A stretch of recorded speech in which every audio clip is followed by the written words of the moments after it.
Welcome to the second video in the Heybegin Basics for Managers series.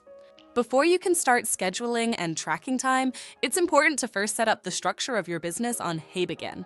In this video, we'll show you how to add positions and locations, the two key building blocks that help organize your team and operations.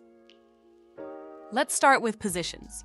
In Heybegin, positions let you group your team by work area, like kitchen, service floor, bar, back of house, and cleaning crew. To create one, head to Positions from the menu on the left. Click Add Position, then enter the position name. Add as many as you need. You can also add new positions directly from the schedule view. Just click the plus sign next to an existing position and select Add New Position. Fill in the details and hit Save. Your new position is ready to use. Next, let's set up your locations. If you manage multiple sites, this step is essential for assigning the right people to the right place. Go to Locations from the left-hand menu. Click Add Location, enter the name, and fill in any additional details if needed.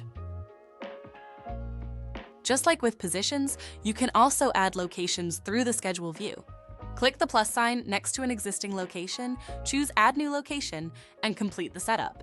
Once all your locations are added, don't forget to hit Save. And that's it. You've now laid the foundation for scheduling and time tracking in Heybegin. With your positions and locations in place, you're ready to start inviting your team and assigning them to the right roles and places. Let's jump into the next video, inviting your team.